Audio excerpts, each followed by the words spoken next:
Good evening. Thank you so much for joining us. This is the main news on Camnet TV. Here are the top stories making headlines in our news tonight.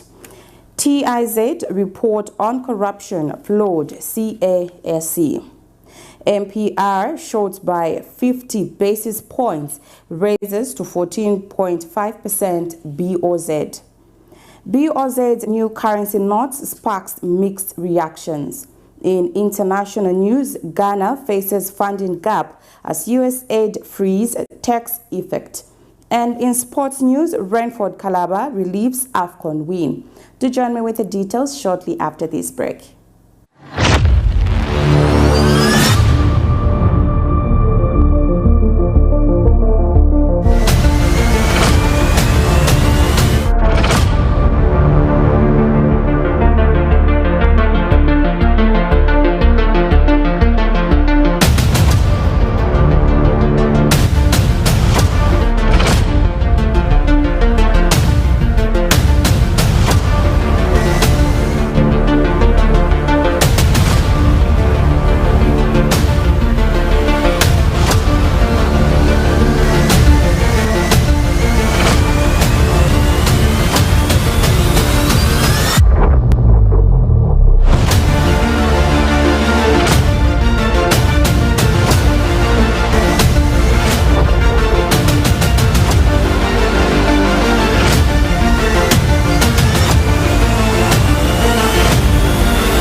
With the news in detail, my name is Sylvia Zulu.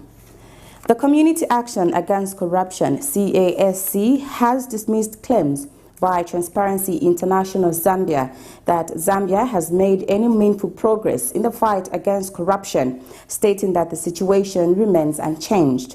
This follows TIZ's report released yesterday, which indicated that Zambia's CPI improved from 37 in 2023 to 39 in 2024, suggesting the public sector corruption has reduced in the country. CAAC Chief Executive Officer Brighton Tembo, in an interview with Camnet News, criticized TIZ's report, arguing that it does not accurately reflect the realities on the ground. He expressed concern over the lack of empirical evidence supporting the findings and questioned how the country's Corruption Perception Index, CPI, could improve when reports of corruption in public institutions remain widespread.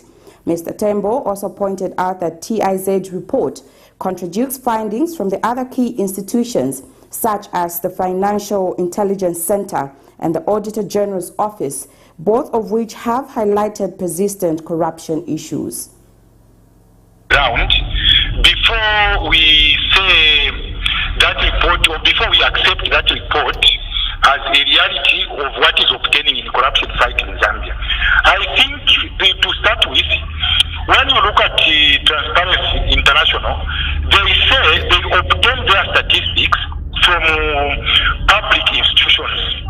Now, when they do that, it means even other institutions like the Financial Intelligence Center, they also obtain their statistics from public institutions.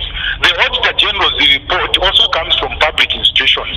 Now, let us compare the three. What the CPI is saying and what the Auditor General's report is indicating for the year 2024 and what the Financial Intelligence Center report indicated for the year 2024, they are standing in contradiction.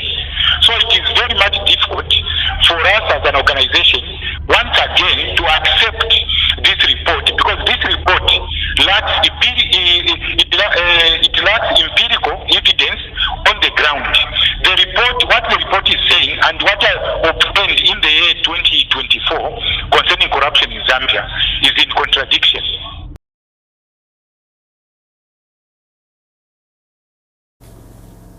Development expert Dr. Charity Musamba has called on both the government and the private sector to prioritize investment in the revitalization of Zambia's railway system, underscoring its vital role in fostering economic growth and alleviating pressure on road transport.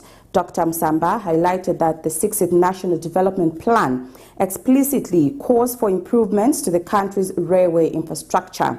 She emphasized that a modern, efficient railway network would significantly reduce transportation costs and enhance trade both within Zambia and its neighboring countries.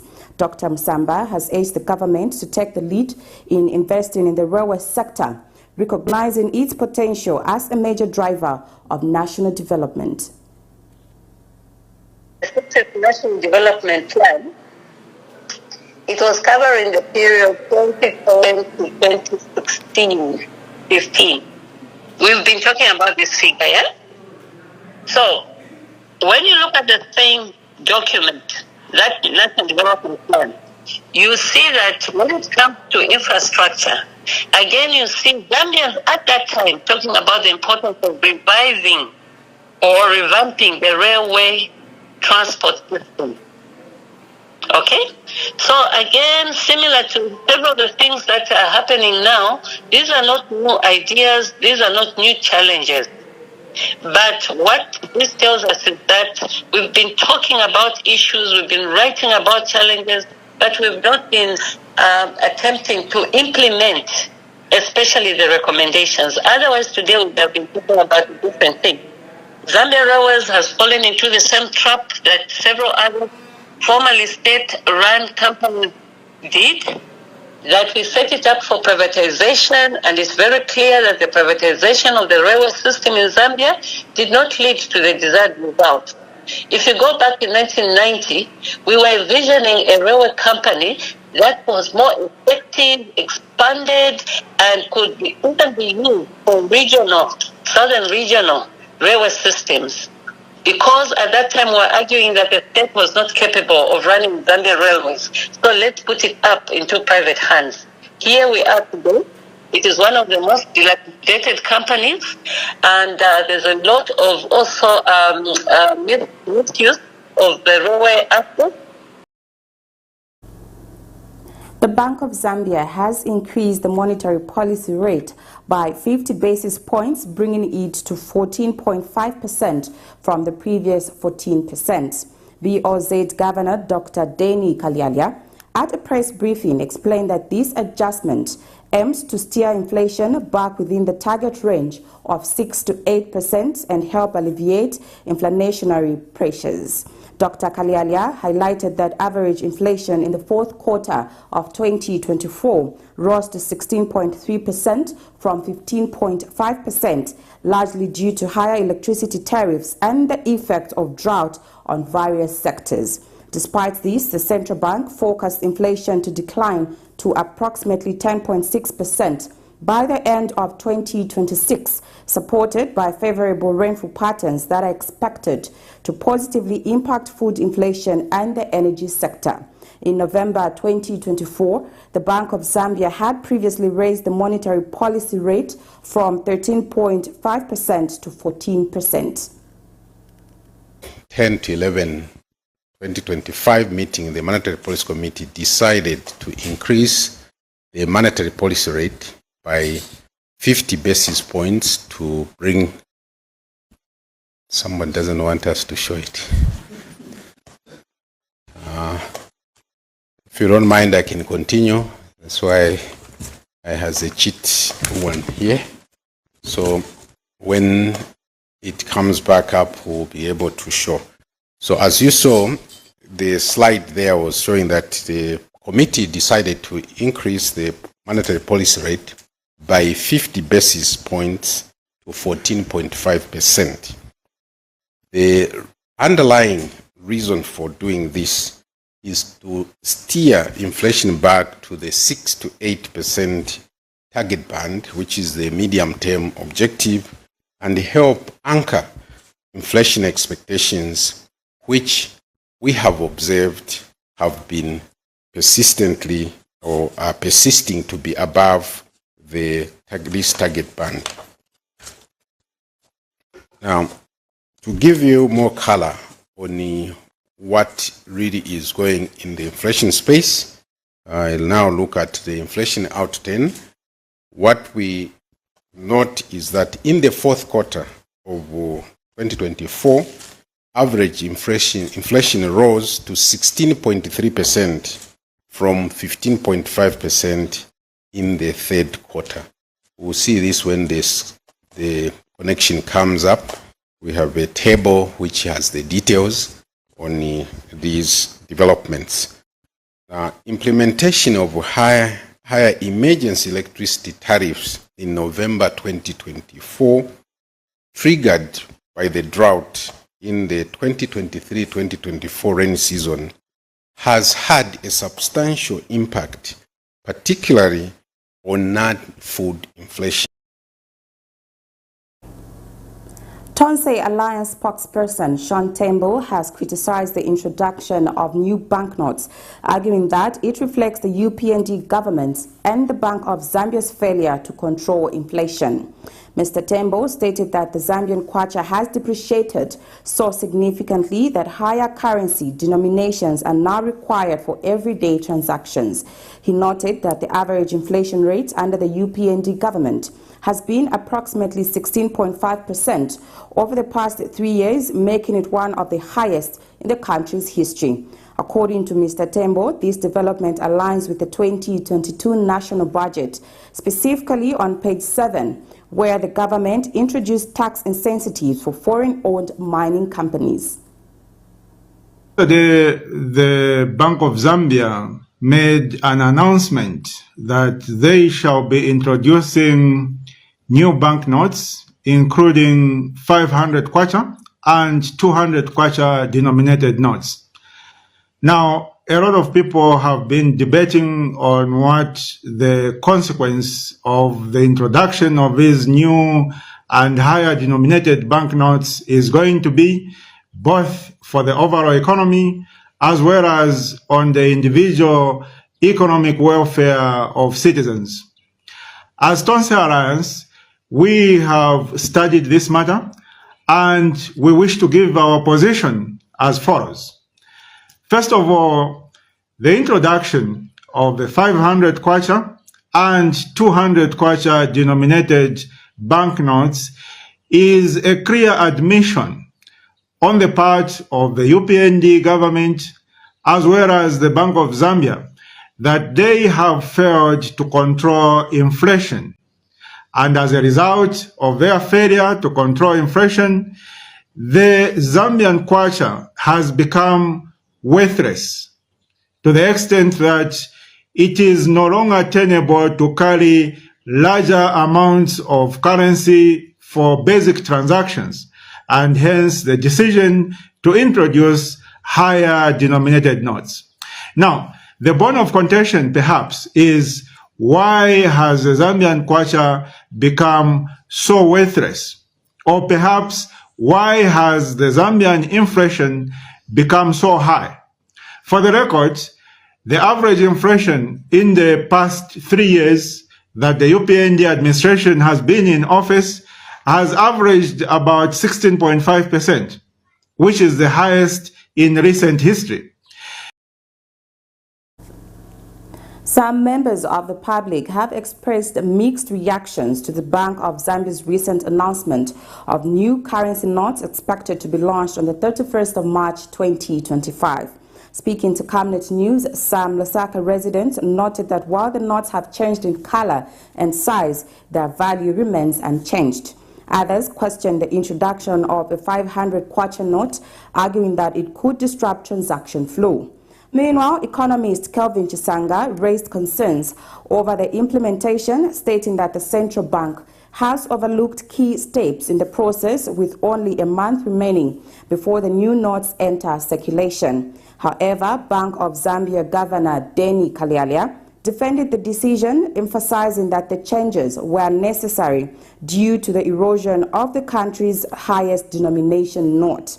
He also highlighted that the new banknotes come with enhanced security features. The Bank of Zambia Tuesday evening took over social media as the new currency notes announcement flooded various platforms across the country. The central bank announced a new family of notes with the addition of 500 and 200 kwacha notes and the introduction of a 5 kwacha and 2 kwacha coin to the existing family of notes effective March 31st. Various stakeholders have expressed their opinions over the announcement. Camnet News spoke to members of the public in Lusaka who said the change was unnecessary, stating comfortability with the current notes.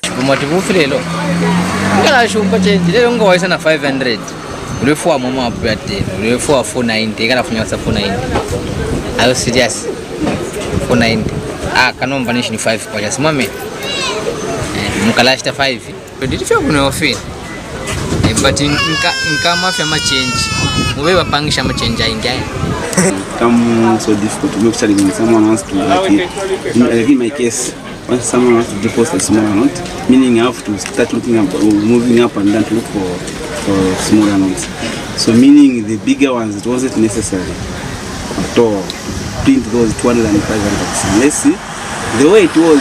If they wanted to change the colors, it's fine, it's okay. But the bigger notes, it wasn't necessary. And economist Kelvin Chisanga says the move is a step in the right direction, but concerned with the pace at which the implementation is being conducted. That despite having these good efforts that we are trying to drive, again, there is a bit of a concern that is coming from there. The aspect of lashing this currency, in particularly a few days from now, or few months from now, is one big concern which actually is playing out from that perspective. Meaning, again, we have skipped a number of stages in this process. The beginning point in the process, as far as concerns are there, one, there should have been a wider consultation from various stakeholders. Meanwhile, the Bank of Zambia has highlighted reasons for the change, among them new security features, efficiency, and improved transactions. There are other considerations. Security of the note. If your note is susceptible to counterfeit, I'm sure you hear this, you cover them. The stories of this is somebody has been caught, counterfeits. That is a concern to us because we issue this currency. Now, how do we protect that currency? We protect that currency by embedding a lot of security features. So, yesterday we issued this notice, which was the beginning of the process. So, it's a marathon, it's not a sprint. For now, the country waits for the Minister of Finance and National Planning, Stumbeko Msokotwane, to issue a statutory instrument that will guide the transition. Cherish Sibote, for Camnet News, Lusaka.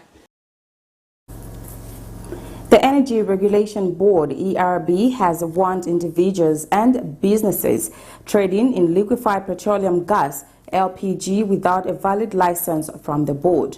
ERB Public Relations Manager Namukolo Kasumpa stated that illegal LPG trading is a serious offense under the Energy Regulation Act No. 12 of 2019 and poses significant safety risks to traders, consumers, and surrounding communities. She emphasized that licensed traders must adhere to strict safety regulations, including employing trained personnel, using approved equipment, and ensuring proper handling, storage, and distribution of LPG. Without ERB authorization is illegal. Violating this regulation may result in enforcement actions, including prosecution. The ERB urges all individuals and businesses involved in the LPG trade to regularize their operations by obtaining the necessary ERB licenses. In collaboration with law enforcement agencies, the ERB has ramped up inspections of LPG facilities and kiosks. Those found operating unlawfully will face arrest and prosecution with the prescribed penalties strictly enforced.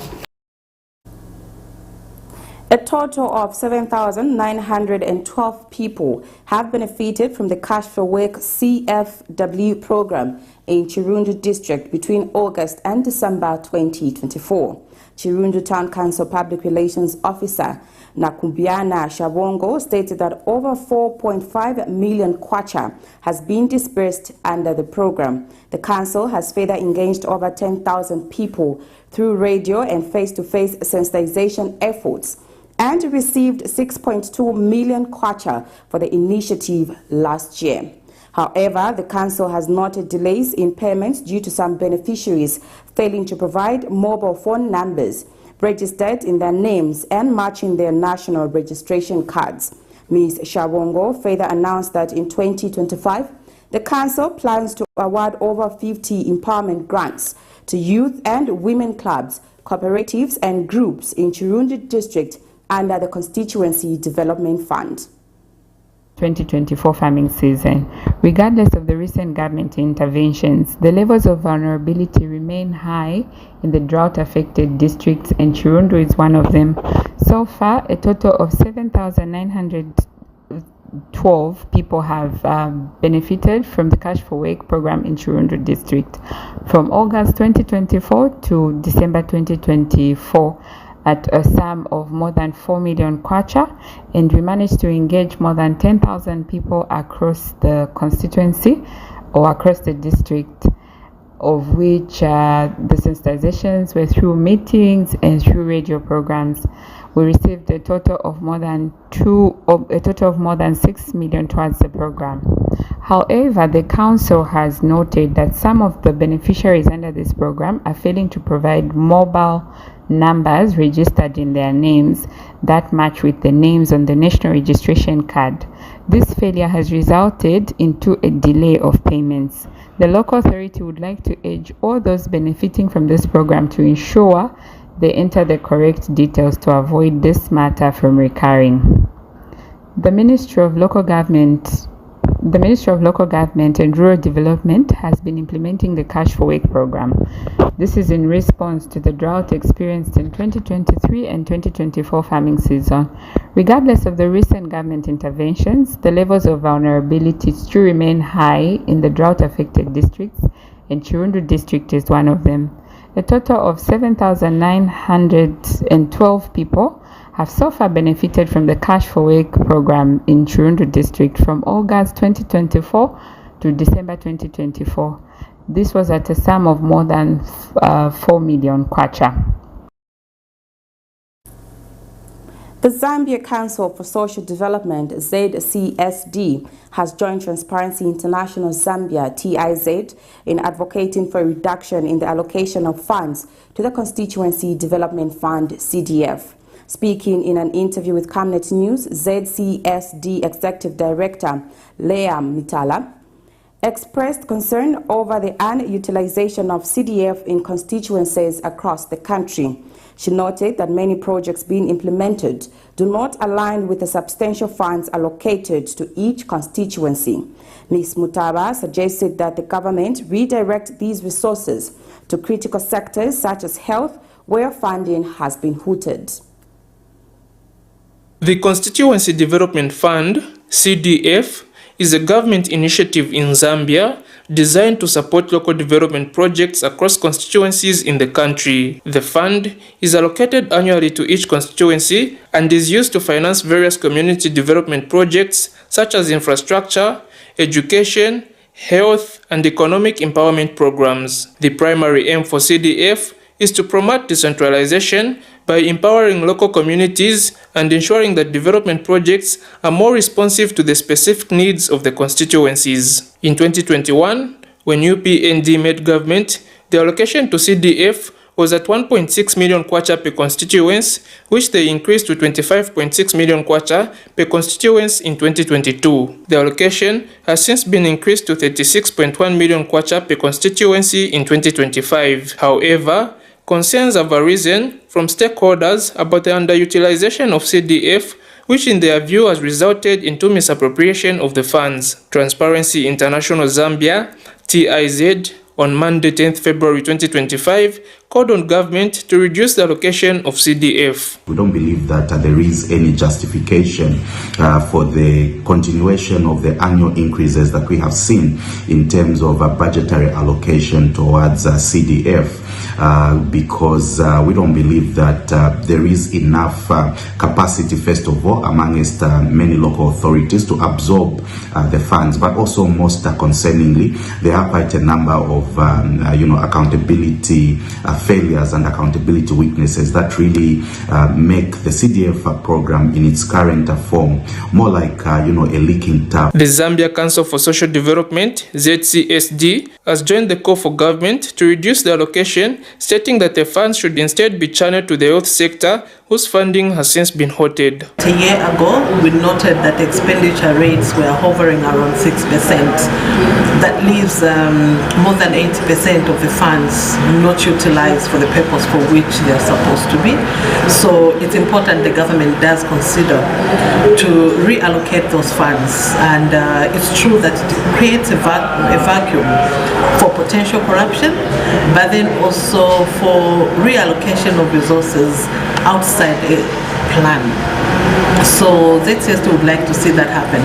But then again, if you look at the emerging issues, one of which at the moment is the USAID fund freeze, you can see that it calls on the need for government really to relook at the current budget, the 2025 budget, given the fact that USAID is one of the most significant donors towards the health sector and a few areas under social protection. Meanwhile, Mbabala Member of Parliament, Joseph Munsanje, has dismissed the aforementioned claims, citing developments that have been made possible through CDF in various constituencies across the country. Well, there is no contest that CDF is a game changer.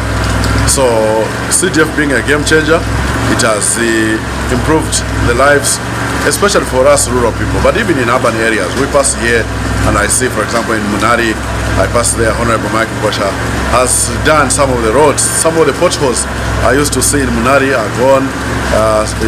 Pass through Munari market, Mutendere market there. Some of the things, the roads there are cleaned up. That is the work of CDF. So why do you want to reduce something that is improving the situation? In my constituency, today, if you go at Narobe, you'll find a maternity wing, which is mothers are delivering there with integrity. Chanda Mwango for Camnet News in Lusaka. Minister of Information and Media Cornelius Mwetwa has urged broadcasters to promote unity, respect and harmony by exercising caution in selecting guests and ensuring that discussions contribute positively to public discourse. Speaking at an Independent Broadcasting Authority IBA capacity building workshop for Central Province-based broadcast stations, the minister emphasized the importance of accurate, responsible and impartial reporting. He stressed that broadcasters must prevent the spread of misinformation, unverified claims and hate speech, as these can undermine social stability and peaceful coexistence. Mr. Mwetwa encouraged the media to broaden their coverage beyond political news and focus on environmental issues that impact community livelihoods, highlighting stories that uplift and inspire the public.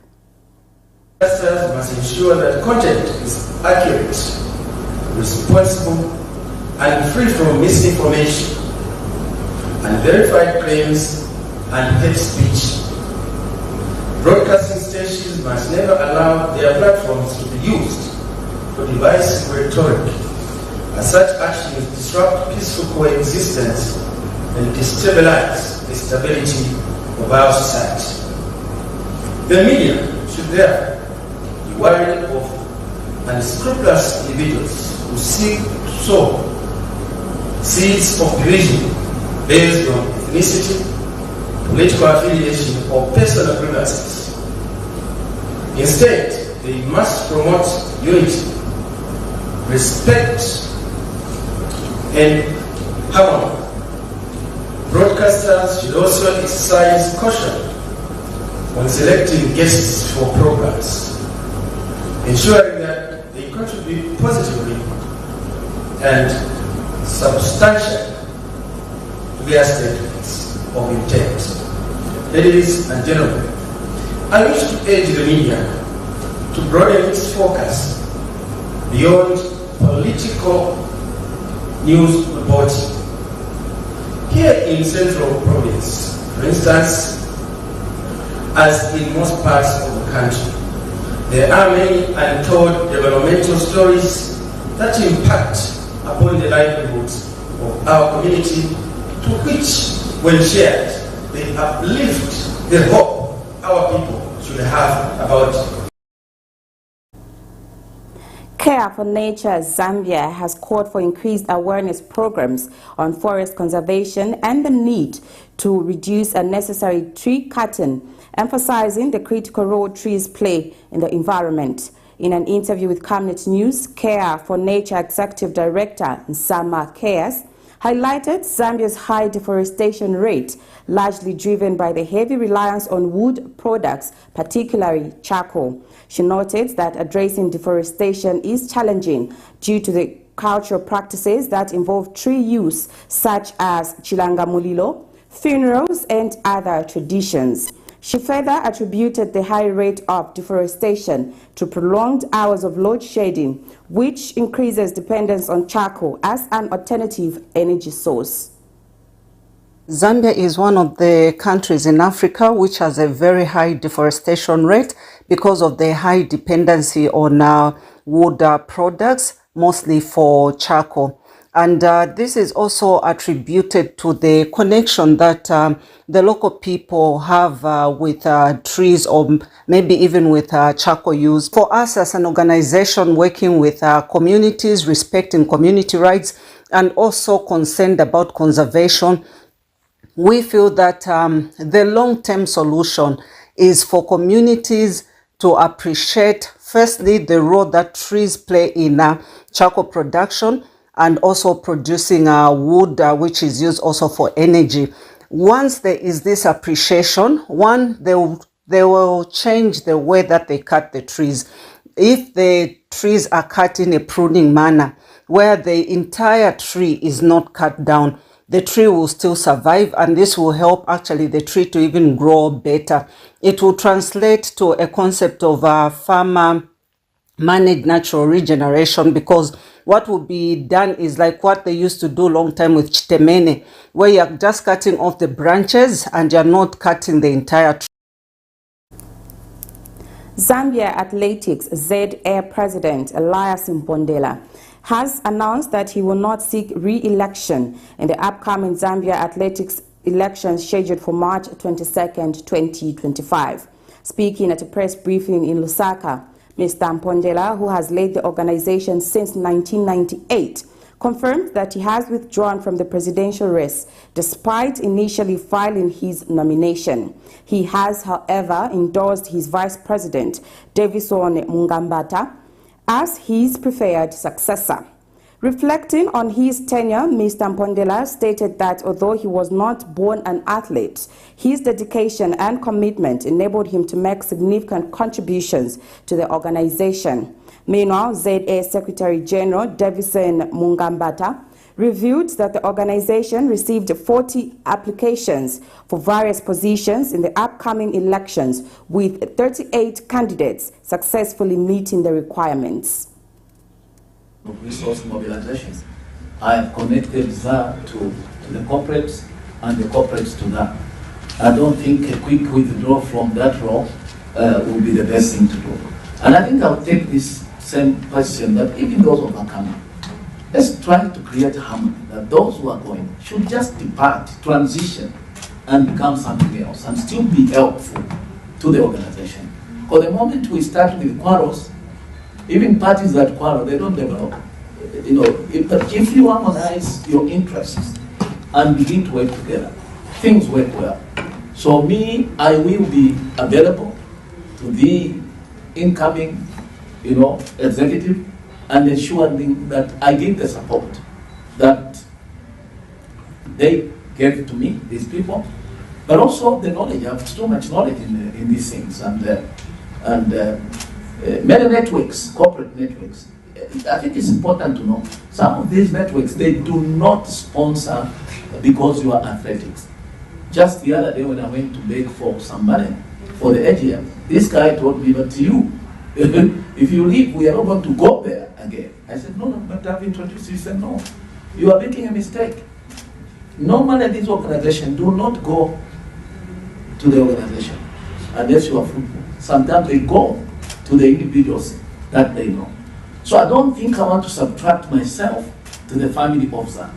I would like to be part of the family of ZA and deploy, not in the same way, the knowledge that I have, the networks that I have, and I'm available for any regional, international engagement, because I think that for the same longevity that I have, it means I've created a lot of friends abroad. And Zambia requires more of us to begin to elevate ourselves to God. You're watching the main news on Camnet TV. We now take a set of commercials. Do join me with the rest of the news after the break.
So grateful for your love.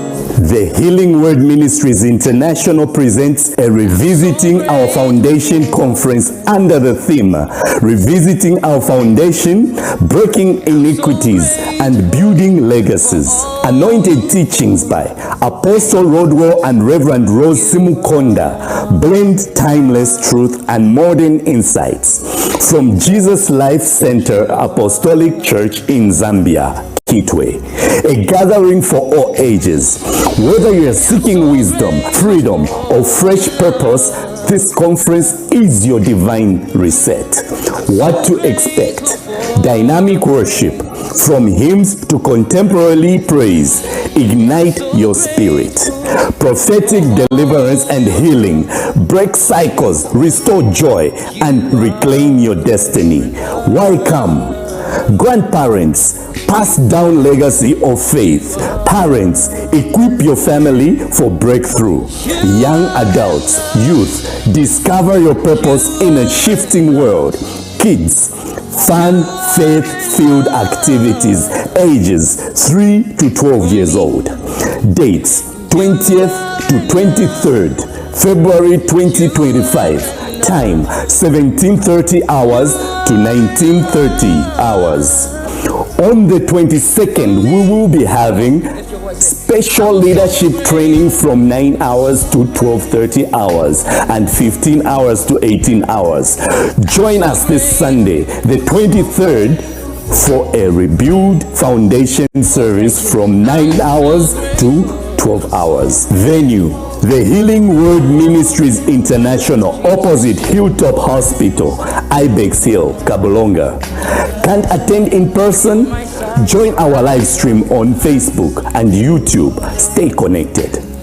For more information, call or WhatsApp +260 962 965 883. Don't miss this. Bring your family, friends, and neighbors. Let's rebuild foundations where every generation finds hope, healing, and salvation.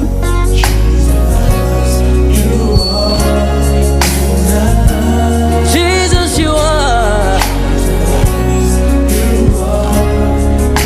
Now you want to lift your voice, say, you are.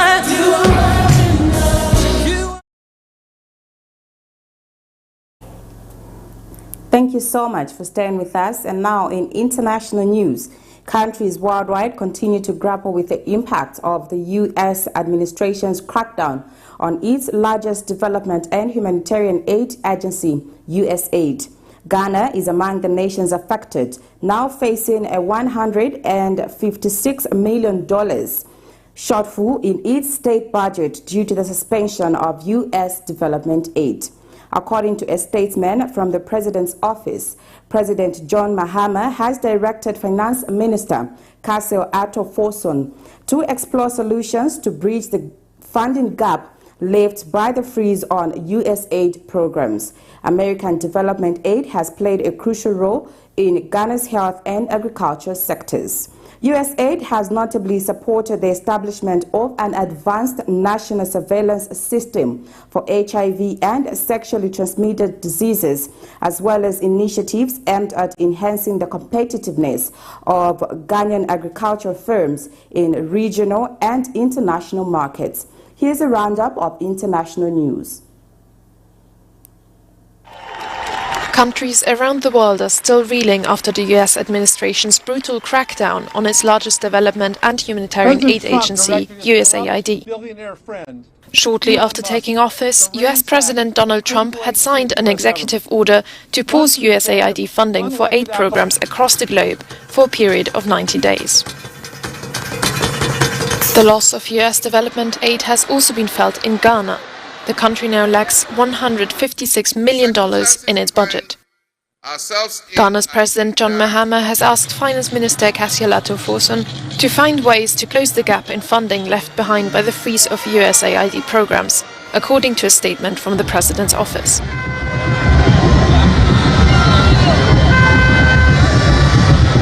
American development aid has been crucial for Ghana's health and agriculture sectors.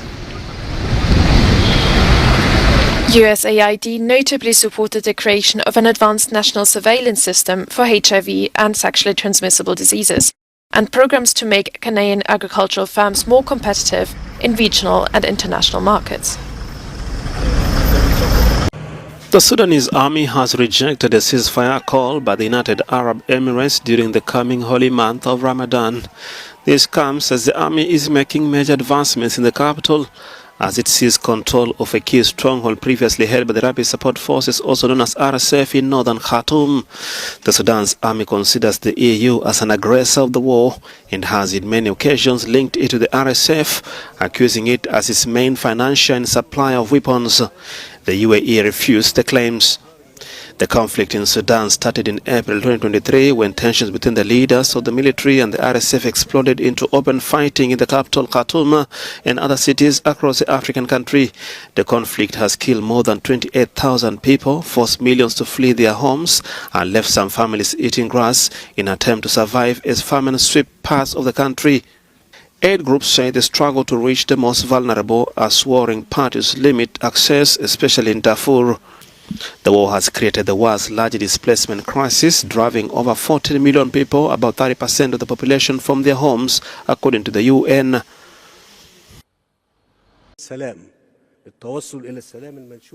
According to Egyptian security sources, the country's president will not travel to the White House for discussions if the agenda involves US President Donald Trump's proposal to move Palestinians out of Gaza. Trump has sparked the ire of a string of Arab nations with his suggestion that Gaza should be controlled by the US and turned into, quote, the Riviera of the Middle East. He has urged Egypt and Jordan to take in Gaza's some 2 million residents and has warned he may halt aid if they refuse.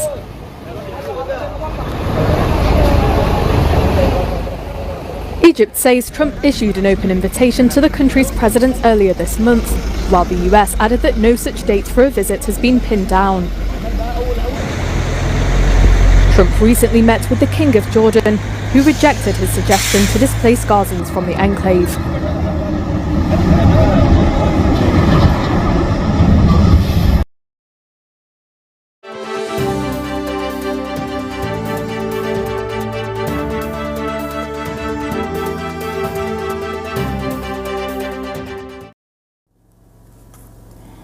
Today marks 13 years since the Zambian national football team Chipolopolo made history by winning the 2012 Africa Cup of Nations AFCON. On February 12, 2012, Zambia triumphed over Ivory Coast in a dramatic final held in Libreville, Gabon.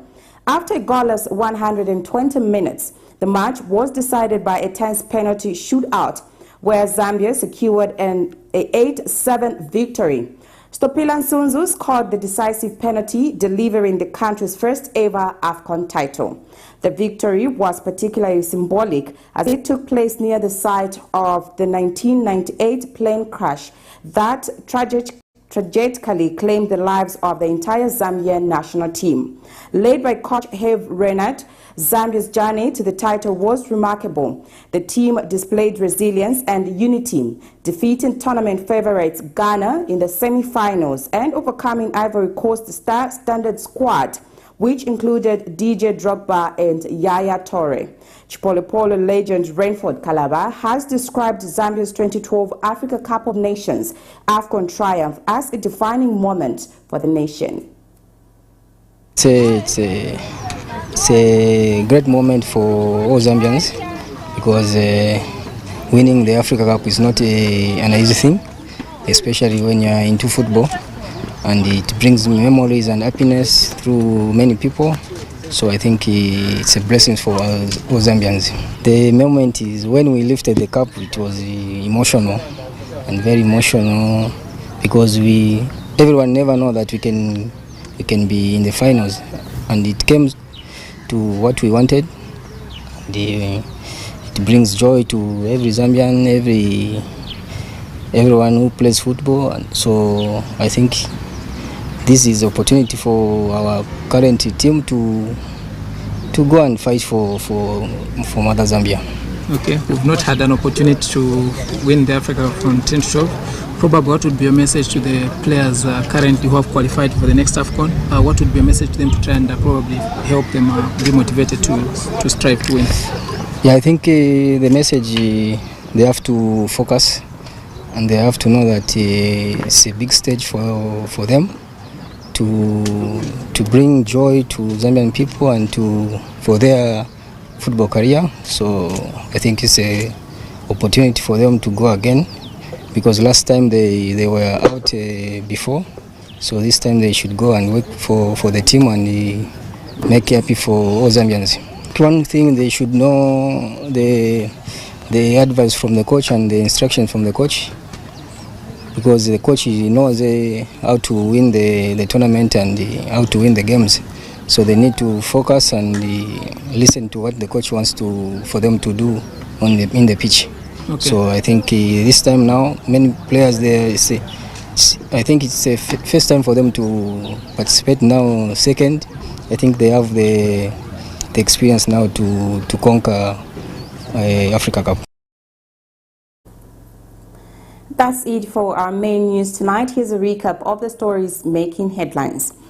TIZ report on corruption flawed CAAC.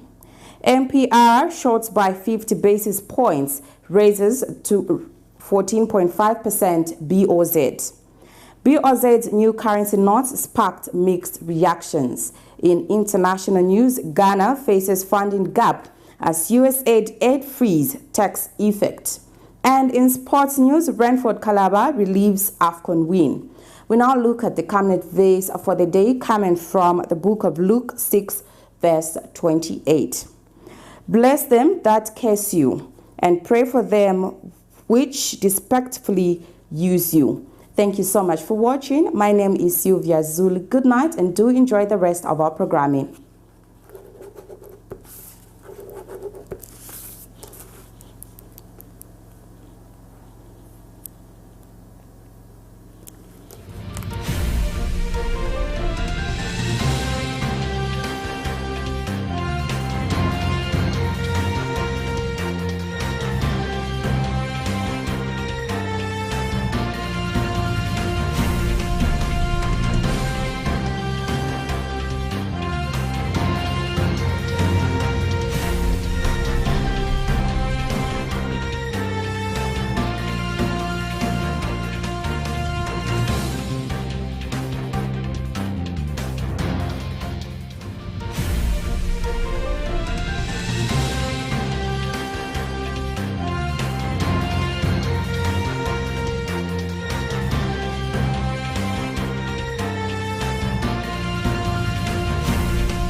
So grateful for your love. The Healing Word Ministries International presents a Revisiting Our Foundation conference under the theme Revisiting Our Foundation, Breaking Iniquities and Building Legacies. Anointed teachings by Apostle Rodwell and Reverend Rose Simukonda blend timeless truth and modern insights from Jesus Life Center Apostolic Church in Zambia, Kitwe, a gathering for all ages. Whether you are seeking wisdom, freedom, or fresh purpose, this conference is your divine reset. What to expect? Dynamic worship, from hymns to contemporary praise, ignite your spirit. Prophetic deliverance and healing, break cycles, restore joy, and reclaim your destiny. Why come? Grandparents, pass down legacy of faith. Parents, equip your family for breakthrough. Young adults, youth, discover your purpose in a shifting world. Kids, fun, faith-filled activities, ages 3 to 12 years old. Dates, 20th to 23rd, February 2025. Time, 17:30 hours to 19:30 hours. On the 22nd, we will be having special leadership training from 9 hours to 12:30 hours and 15 hours to 18 hours. Join us this Sunday, the 23rd, for a Rebuild Foundation service from 9 hours to 12 hours. Venue, the Healing Word Ministries International, opposite Hilltop Hospital, Ibex Hill, Kabulonga. Can't attend in person? Join our live stream on Facebook and YouTube. Stay connected. For more information, call or WhatsApp +260 962 965 883. Don't miss this. Bring your family, friends, and neighbors. Let's rebuild foundations where every generation finds hope, healing, and salvation.